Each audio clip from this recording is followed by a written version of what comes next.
switch it up.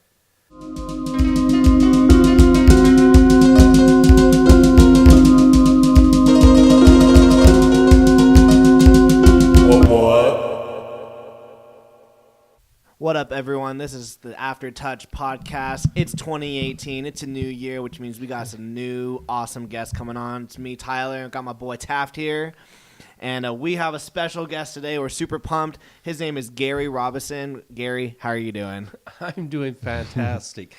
Great to be here with you two. I love your podcast. It is really, really fun. And what a friend to the musicians that you really are.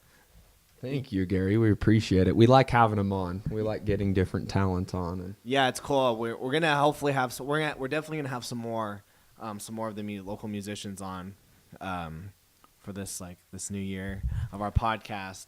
So real quick, Gary, what got you into the music scene? Are you you're in the local music scene, but it sounds like you're also in just the greater Utah music scene. Well, it's interesting. As you can tell, I'm an old guy. I've been around in Provo with style, though. I'm liking the cap. I like the cap. There you go. Well, you never grow old. That's the thing.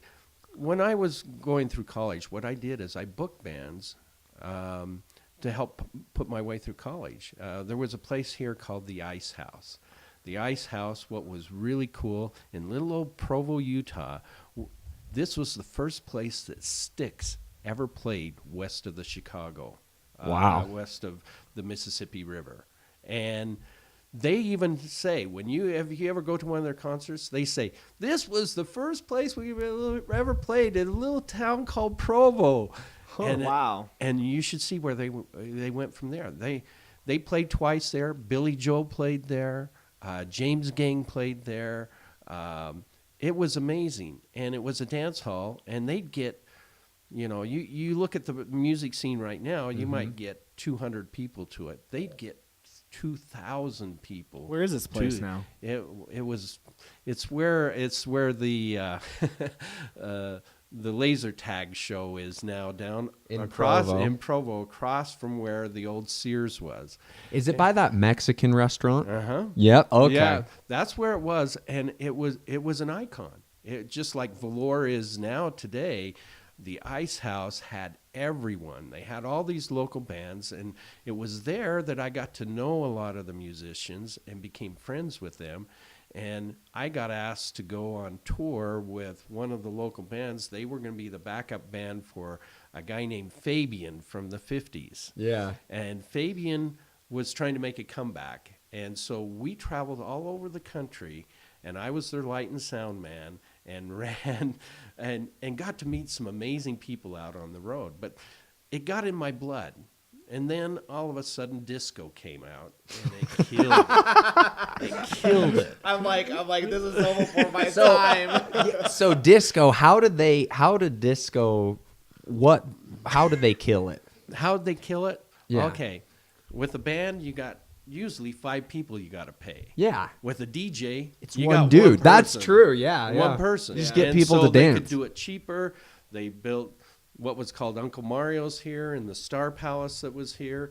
And because those things took all the kind of sucked the air out of it and so forth, it was hard to get bands to play. And so it really changed the landscape. And it really wasn't. Music never came back with a place to play in Provo until, Corey and Muse actually started in the early 2000s. So it made a huge escape from Provo. But what's amazing is Provo has one of the most vibrant music scenes you'll ever find. I've always said, I've told everybody, we're the music capital of the Mountain West. We really are. Salt Lake can't claim that fame. Boise can't claim that fame. Denver can't claim that fame. When you look at the people that have come out of this area, it's amazing. And the talent. And do you know what the real magic is? We're the melting pot. Because we get people from all over. And just like you get amazing athletes that come to BYU because of wanting to come to BYU. Yeah. You get amazing. The religion does push for people to learn a an instrument. Uh-huh. And when you find gifted people that all of a sudden have learned an instrument, where do they end up at? Little old BYU. wow. And that's, Yeah. you look at the strike, that's how the strike happened. That's how Imagine Dragons happened. That's how Neon Trees happened. People came here from all over, all over and combined into a band here. And that's the uniqueness of this little town here. You don't see it at University of Utah. You don't see it at all these other places. There's just a huge high concentration of very talented people that come to Utah. No, I like that. There are a lot of bands, and there are a lot of musicians. Is there sometimes, though, in your opinion, Gary, is it oversaturation where it gets to the point where there's like so many that it's hard to keep up? There is. What I did a few years ago, I started what was called Made in Utah Music Foundation. We were trying to go through and pull together a bunch of musicians, so we had some kind of central way of knowing where everybody was and so forth. And you got all kinds of different genres here. That's what's amazing. There's ways to make money in this business. Now, it's hard work. It's tough work. Everybody thinks, well, if you're in the music business, you're going to make lots of money. No, not at all. And things changed dramatically when the record labels started losing their pull and everything else. Record labels now today, you look at some of the local artists, they've been offered 3 or 4 different contracts and they've turned them down. Just because they'd make more money on their own than with a label? I talked to Colin Ray a couple of years ago, and he said there were 2 great years, 2 great moments in his life. The moment he signed with a label and the moment he left the label. And it's one of those, they want you to sign now what's called a 360. A 360 is they own everything. They own your music rights, just like the Beatles didn't own their music.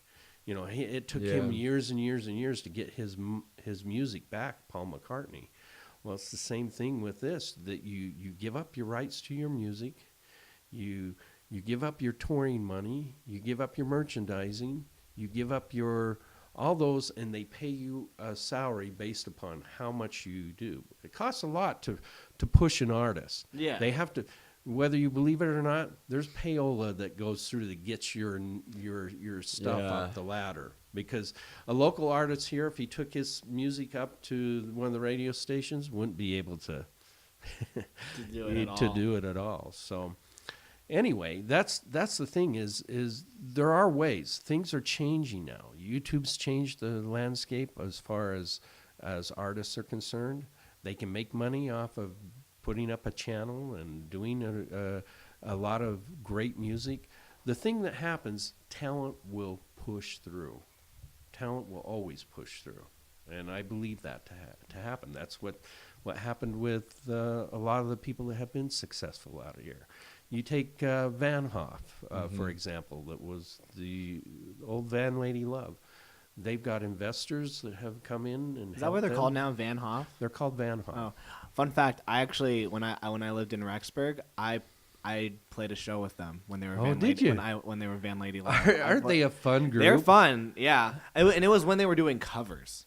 That was back when they were doing covers. Back when, and he did an absolute. Travis did a great job with the covers. Yeah, I heard him do some great covers, but their new stuff, it's amazing. Steele and Travis are writing a lot, and they've got their new song, 2 new songs out that they're producing themselves. They're trying to cut down on the costs.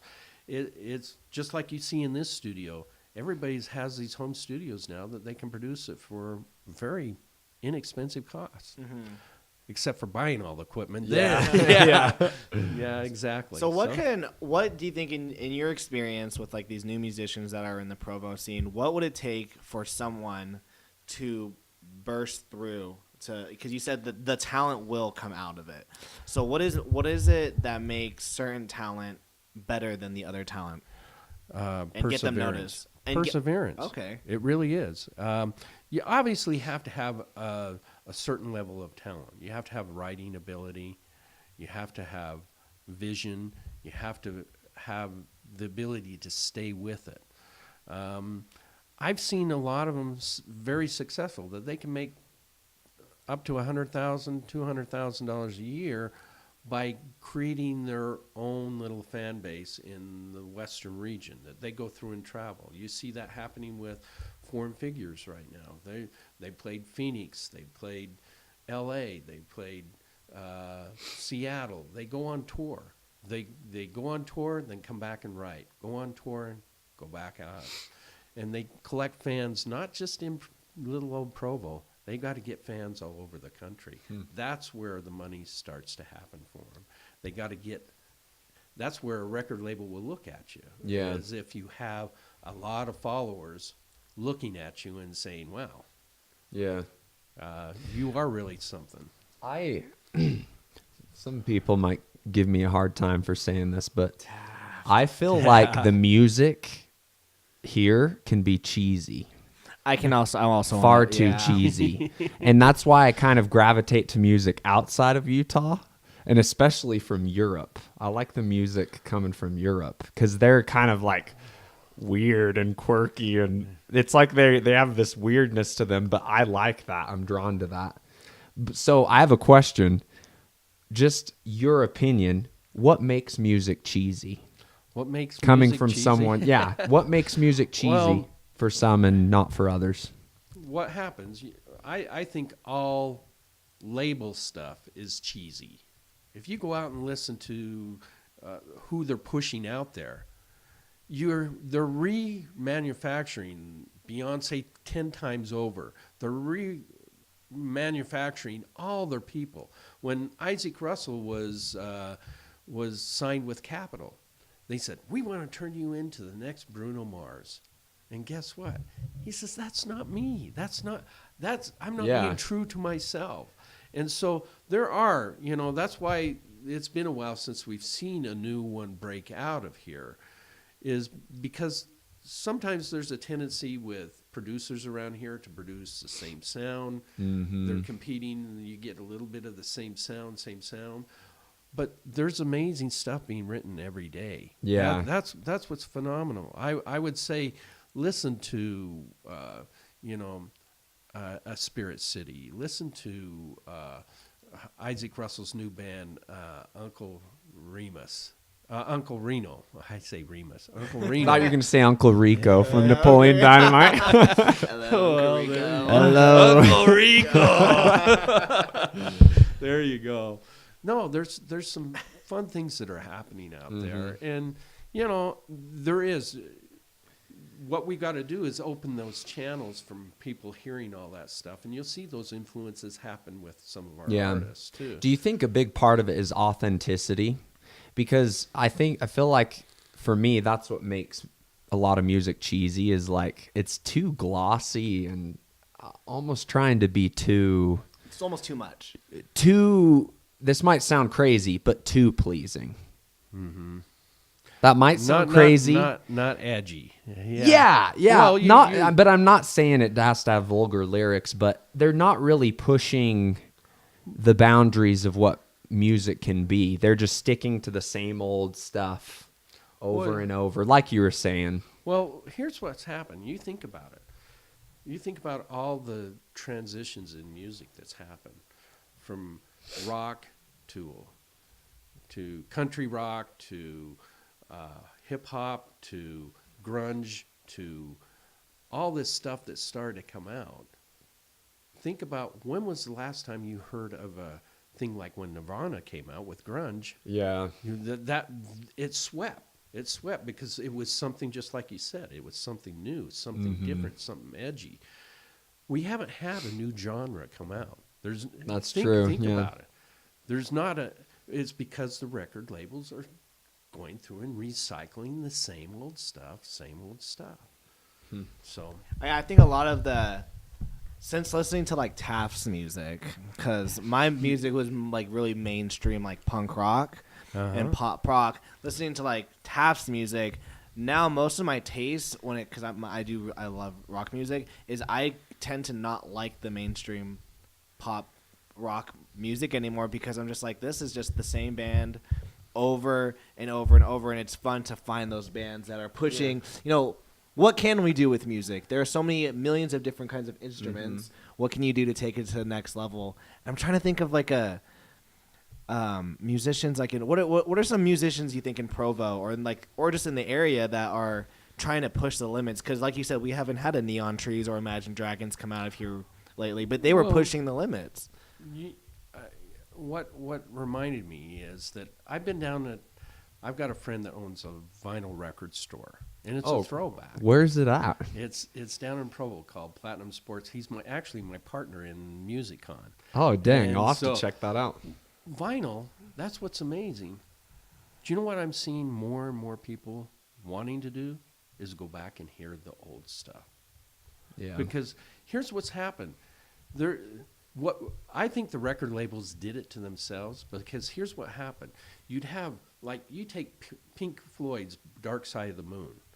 It was just, I mean, every song is like, wow. You know, when I grew up, you'd put the record on and you'd listen to it all the way, and then you'd flip it over and listen to the other side all the way. Yeah. Now, the new generation, I've watched them. They listen to a song for maybe 25 seconds. The and attention span is not there. Flip. They're always looking for something new. If you really go through and look at some of the old stuff, and what happened with the record labels, they'd have this gold album. They'd push the artist so hard to try to get a new album out, and they would give them such a short time to write. And it's like, you can't force creativity. Yeah. You can't. Yeah. It's one of those things. And so what has happened is you look at some of the old stuff. You look at the old Eagles stuff, like Hotel California, and all those amazing pieces that are out there. It's phenomenal. It really is.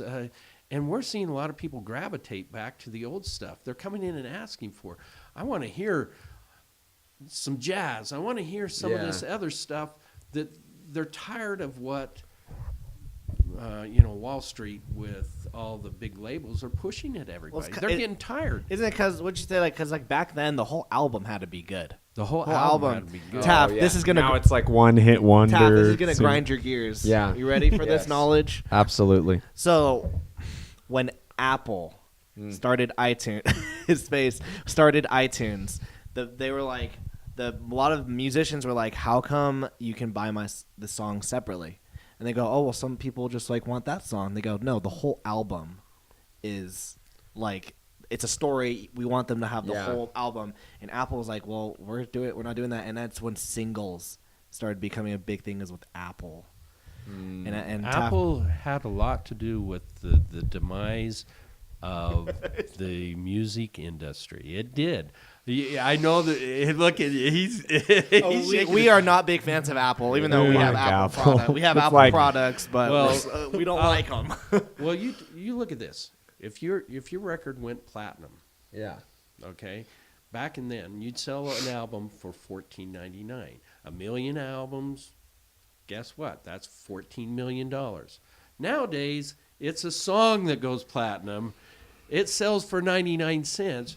That's a difference of $13 million. Yeah, that's crazy. Why do you think that the record labels are going broke now? They can't sell a whole album. They have to sell a song, and they send it out with all this goop and crap on it. Yeah, it is. It's sad. Anyway, I've labored on that one long enough. You know, I'm not a big fan of labels. I took a music class. It was like understanding music or something.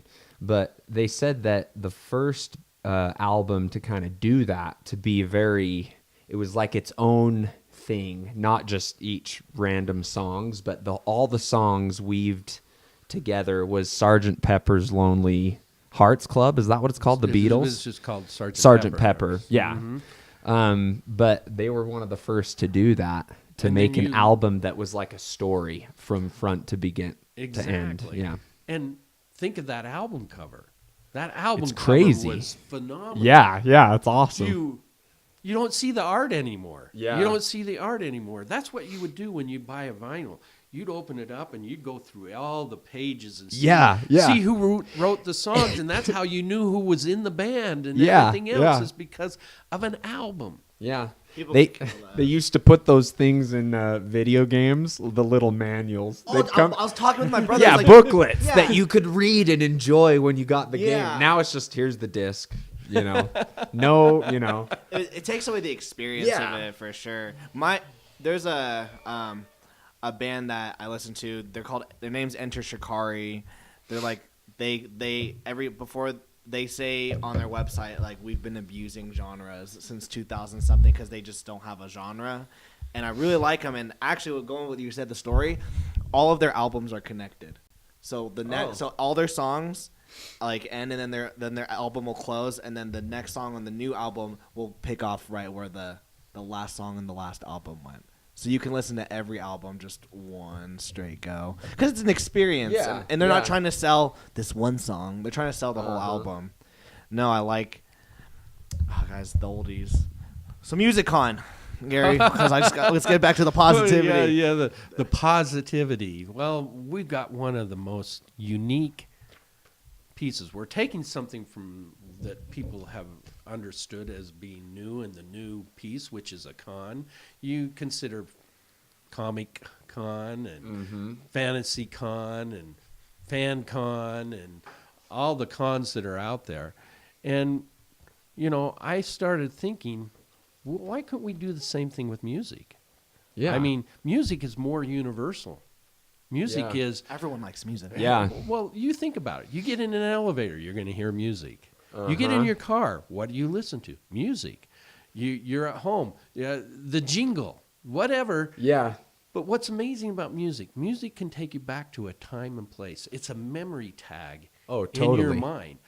I play you a song from when you were in junior high, it'll take you right back to that moment, that Yeah. time and place, and it has hooks. Totally, that yeah. Get into you, Uh-huh. and you go, wow, I haven't heard that song for a long time, but I got a memory that I haven't thought of And for it's a such long a good time. experience. Yeah, one of the big memory hooks that I have. Me and my family, we took a trip to Flathead Lake in at Montana, and we had a boat that we were on, and we were playing Van Halen.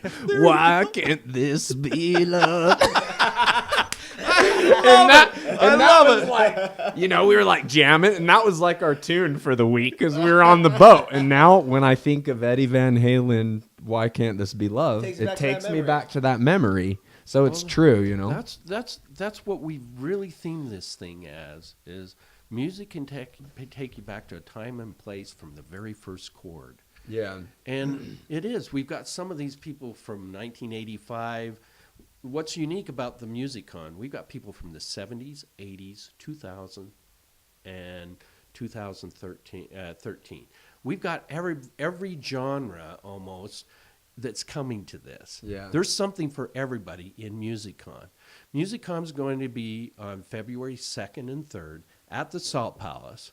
We've patterned it a lot after Comic-Con and these other things, which is we go through and we have concerts in the evening. During the day, you can come, and we've got 100 different booths. We've got a rock climbing wall. We've got all these unique booths, and then we've got 2 stages that we got all our local bands, a local full band, and a local acoustic set. So all these amazing people that are doing stuff in this area, and we've got a wide array. We've got the hard rockers, and like you get Opal Hill Drive, Steel Badger, and then you get Motion Coaster with full horns and everything else like that. So you get a little bit of everything through all of this piece that you're going to be able to. It's a music immersion. So while all this is going on during the day, we're going to have breakout sessions, and the breakout sessions has 1,200 seat auditorium where we've got some of these rock icons coming in and telling their stories. It's like being able to be behind the music, like VH1's Behind the Music. I love those. I Yeah, love that those. was sad when they don't do that anymore. They don't do that anymore. Yeah, you have to YouTube them now. Yeah. Well, what's really cool is we've got some of these great people coming in, and they're going to spend 40 minutes being talked to by a moderator about all kinds of different things. Let me give you an example. Okay, one of the ones I'm really excited about, I got Stan Frazier from Sugar Ray. He's the drummer for Sugar Ray. Cool. What's amazing, he's also a master chef. Okay, he owns his own little restaurant in Newport Beach called Sergeant Pepperoni's. Yes. And he's got all these YouTube videos. Well, he got picked up to be on in 2012 on what was called Chef Race. Chef Race was on the BBC channel, and they patterned it a lot like The Apprentice. Okay, they pitted 5 American chefs against 5 British chefs. Oh, please tell me we beat them. Yeah, seriously. Well, you go out on YouTube and watch one of these episodes. It is phenomenal. We did beat them. Yes, take that, England. Take that, England. And guess what? Stan Frazier won the whole thing. Yes. He won $100,000. He wow. went against all these major chefs. Yeah. And give you an example. They traveled in these vans all over the country, and they go into, like they did Memphis. They had to make a barbecue sauce. Okay, they had to come up with a recipe for a barbecue sauce, make the label, market it, take it out and sell it, and whoever sold the most bottles in a day ended up not having to go into like the Donald Trump, you're fired. Yeah. Well, guess what? He even threw himself under the bus and went to there and still won and went all the way to the end and won. And we've got him coming here, and we're doing cooking in the kitchen with Stan and cooking on the drums with Stan at 12 o'clock on Friday. That's you awesome. want to be there. And when I've talked to him, I says, hey, I'm going to throw you a curve. And he says, I love curves. We're going to do just like Chop. We're going to have a bento box there that we're going to sit there and say, you've got to come up with your own recipe and what you're going to make. And there are judges, and we're going to pick some people out of the audience to go through and judge them. Yes. How fun is that? Yeah, that's awesome. We're going to have fun all day long. I'm telling you. Yeah. We got Quiet Riot, Frankie Benelli. Frankie Benelli is amazing. He's going to come and spend 40 minutes talking. And you're going to hear some of the great stories about how he lost his lead singer to drugs, and that they were done. They were finished. And he's got on his documentary all these greats. I mean, people from Twisted Sister, all these people that were on this documentary. It's one of the hottest documentaries out there. And we're going to have him be there and tell you right to your face. So cool. That's what's amazing. We've got every day from 11 till 5:30. We've got these breakout sessions with amazing people talking. It's gonna be. It looks like intense. I'm looking at the schedule. Everyone got it right here. Real quick, go to musicconslc.com to get your tickets. Looks like there's a lot of things going on. I'm looking at your stages. I mean, if we just wanted to cover the stages, that's a whole day just covering one stage. But you have 4. You have 2. I have two stages a local day. stages. A Then day. we have a country stage in the evening and a rock stage in the night. So let me tell you the lineup. The first night we have Autograph, Steve Lynch. We handpicked who we went through and wanted to have come to this. We know a lot of different national artists, but we wanted people that were easy to get to know. Yeah. You know? Yeah. There's a lot of heady That's true. People out there. So when we went through and tried to do this lineup, people will say, well, you went hairband and you went this and you went that. Guess what? We wanted to handpick the best people that I call it the world's biggest meet and greet that you're going to have. You're going to have a chance to be able to get up close and personal with some of these people. This should be an experience, not just an event. Hey, I love how you think. You're like pointing at each other. Yeah. Yeah, that's what it sounds like, though, that this is an experience. You can buy a photo op for $20, $30, $40 and have a chance to go have your picture taken with them. I want to get mine with Quiet Riot. How cool would that be? That'd be awesome. You know, we've got some amazing booths out there too. We've got a booth that does 3D imaging that they could go through. We could put like a Steve Lynch in there and have the 360 camera go through and photograph him, and then they can build a statue. You get in that same thing, so he'll be standing there like this. So you could go up and have a microphone in your hand, and it looks like you have a statue sitting on your desk that you're there with Quiet Riot singing. You know, that's pretty cool. We've got some amazing booths too that are. Is this the first year that you're doing this? This is the first year. Hopefully not the last. We knew our first year's the hardest, so we got to do what we can, and that's why we're looking to you. Please go on our Facebook and share it. Get everybody there. Yeah. We want to have this be the biggest party that you've ever been to in Utah. When you can go through and say that you have had the opportunity to meet one of these amazing icons. I'll give you another icon. Okay? This guy, when he was 15 years old, played with a little band. He worked at a guitar shop and started to play with a little band called Jimi Hendrix. Oh, wow. Yeah, When you're whoever 15 that years person old. is. Okay? Then you go to college and you form a band called Steely Dan. Oh, yeah. Steely Dan. Oh, I got goosebumps just thinking of Steely Dan. Yeah. Ooh, Steely Dan. Reeling in the Years and Ricky Don't Lose This Number. He wrote those. Okay? Wow. All right. You leave Steely Dan and you go to Doobie Brothers. Mm-hmm. And you work to help get Michael McDonald in with the Doobie Brothers. And you actually are one of the ones that get a Muppet character made after you, the only rock star that's ever had a Muppet character made after him. His name is Jeffrey Skunk Baxter. And if you look at any album from about 1970 through about 1985, he's studio musician with a lot of them.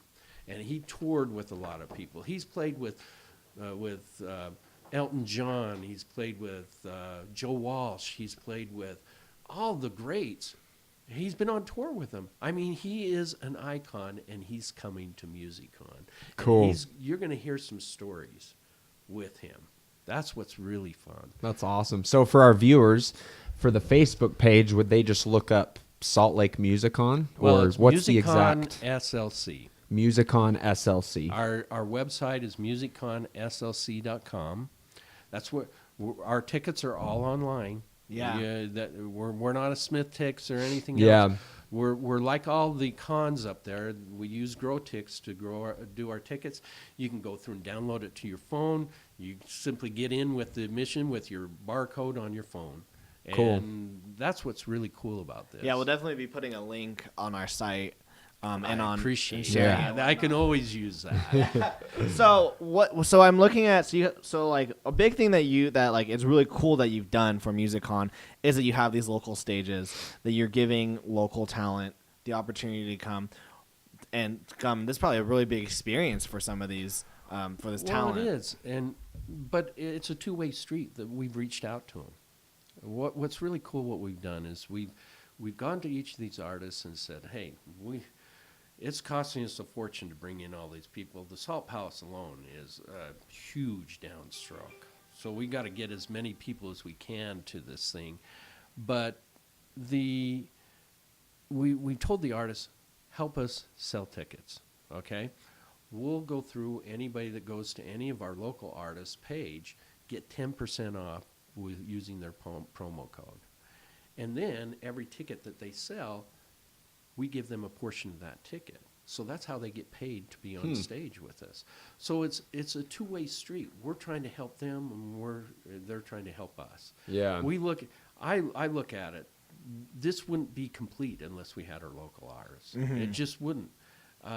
And to be able to mix the two. That's what I've always done with my Made in Utah Music Foundation. I've tried to do concerts that we do something, and then we bring, I brought Hugh McDonald from Bon Jovi to play in one of my shows. I brought Charlie Collane, and he played with 16 strings from the Lyceum Orchestra. We've done some amazing shows with my foundation around town, but this is definitely the biggest production that we've ever done. But if you've ever been to one of my shows, you know we do unbelievable production. I mean, we've been critically acclaimed. Our Led Zeppelin one was just phenomenal. Well, it doesn't hurt when you have Van Lady Love being in your show, Mimi Knowles, Jen Blossel, all those people. Chad Truman, then we throw in Charlie Collane from Train and all those kind of things. It was. I get goosebumps thinking about it. We put on a great production, and that's what we're trying to do, is this thing will be an amazing production, an amazing event for you to really come and be immersed in music everywhere you turn. Mm-hmm. So what is your advice to musicians to maybe keep doing, do better, and please stop? Like, please stop. A lot of these guys are my dear friends. Yeah. And I applaud all their efforts. They do a great job. All of them are trying to find their way. They are. They're trying to. What I would say is, a lot of, like April Maservi's song that she did of a U2 song is going to be in the Olympics this year. Oh, wow. Okay? Think about that. That's going to be out to the world. That one of the dancers from Canada, picked up her song and is going to be on the Olympics all during the Olympics, because this Canadian team's going to go a long ways. When you go through and get those opportunities, well, how did she do that? She persevered. Mm. That's what you got to understand. She found her niche. Everybody's got to have a niche, you know. And I recognize you have your opinions on music. You have your opinion. There's so much different music that's out here. You know, you may not ever listen to an April Maservi, but she has a beautiful voice, and she's extremely talented. You take a lot of these other local bands. They figured out they treat it like a business. That's what you've got to do. It can't be a hobby in that you think you're going to make a lot of money. Yeah. If you go into it that the artistry is what you're looking to put together, that it's the creativity that is you and authentic and not someone else's, that's where you'll do well.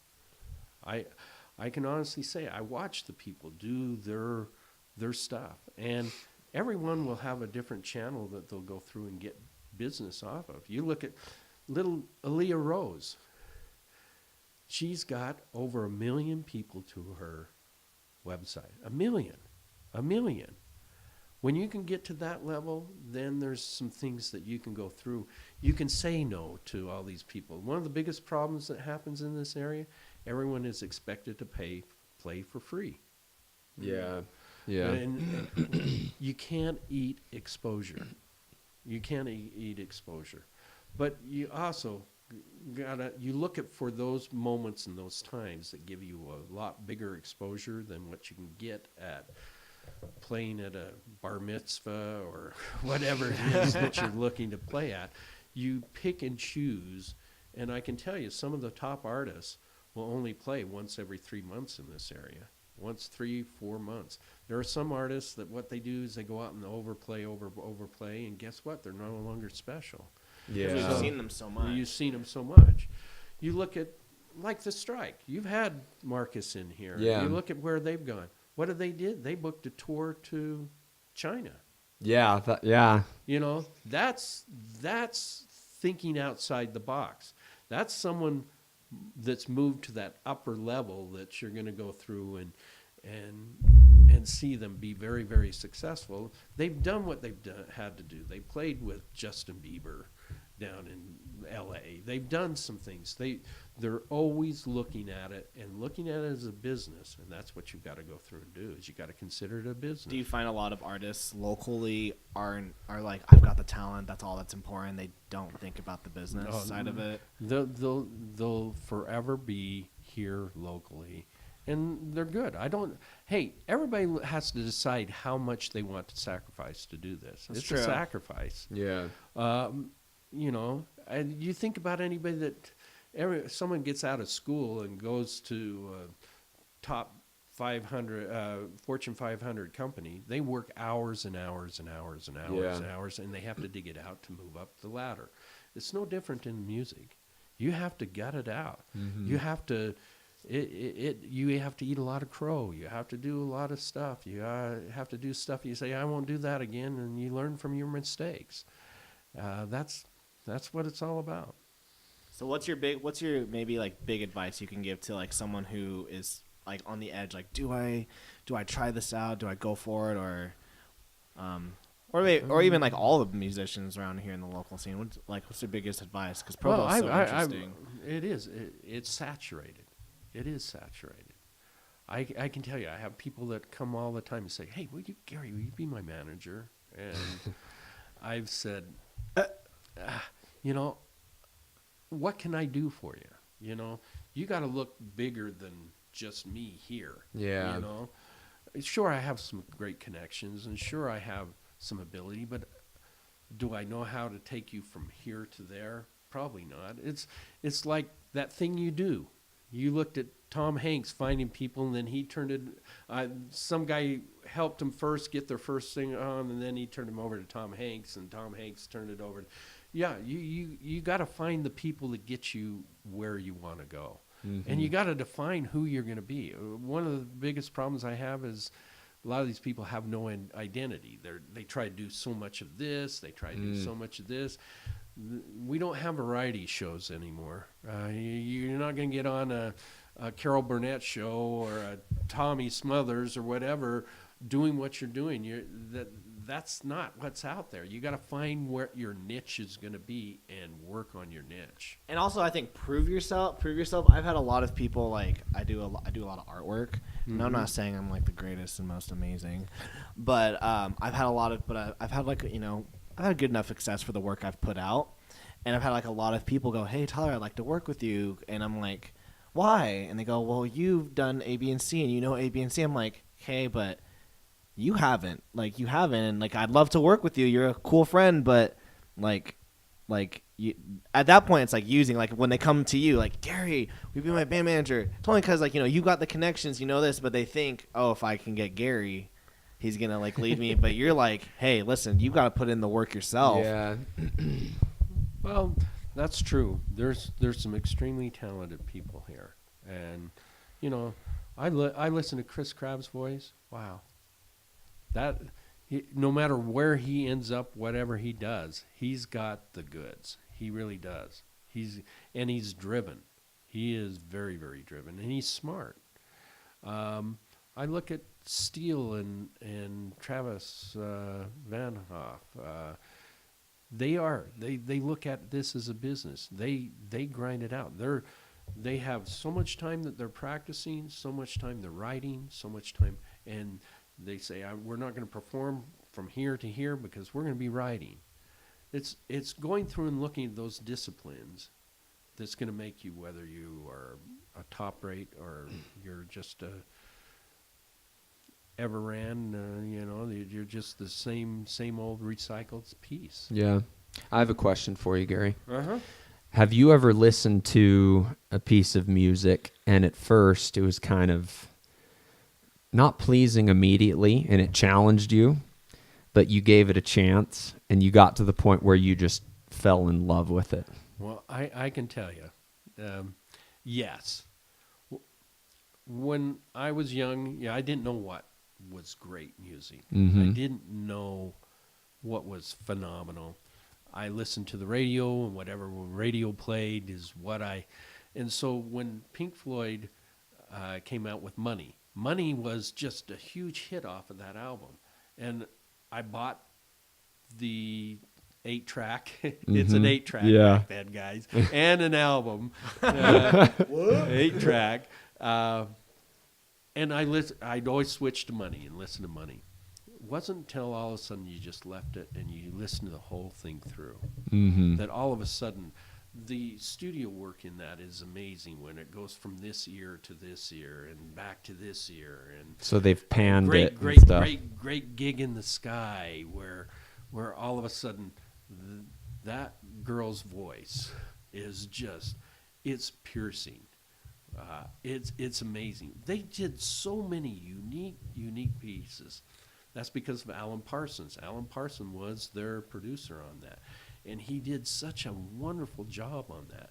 And that's what got me that you listen to "Wish You Were Here" or any of the other stuff all the way through. The production was phenomenal. Of course, I'm going to gravitate to my music. That's why when I do these shows, I always pull someone from my era. Yeah. The reason why is my era has the disposable income. Yeah. The problem with a lot of these younger ones, they're appealing to a younger crowd that, to buy an album costs money, and they're not used to paying money. My guys that are my age will buy an album. Yeah. What's phenomenal? Autograph, their latest album, guess what? It's on vinyl. Cool. It's on vinyl, and guess what? It's tracking number 13.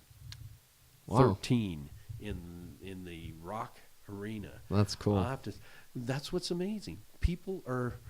This vinyl stuff is really coming around, and it sounds better on vinyl. Have you ever heard of Amoeba Music?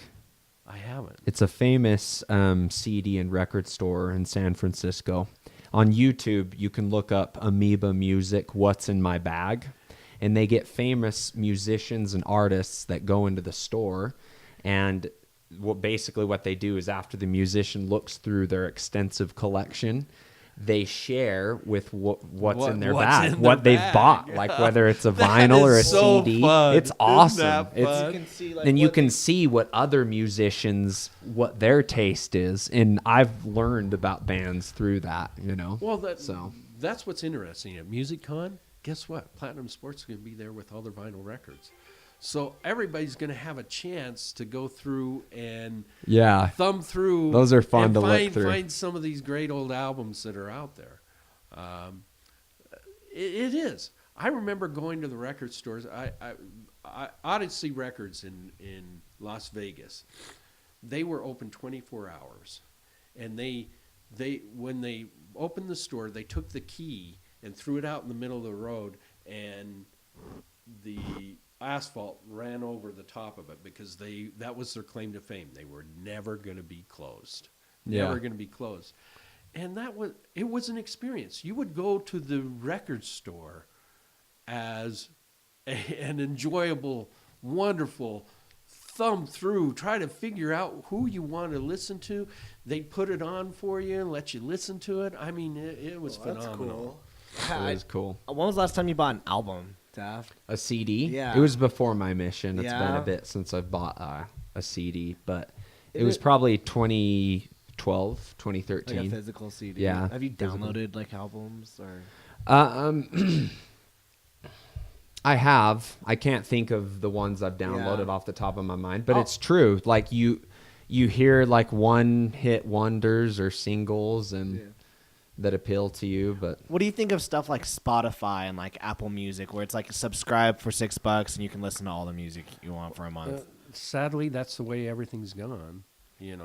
People are not owning their own music. It has its place, but I can tell you, Spotify hasn't been paying the artists. The thing is that what happens if you kill the revenue from where the artist is supposed to make his money, you kill the artist you kill in the essence. artist. Yeah.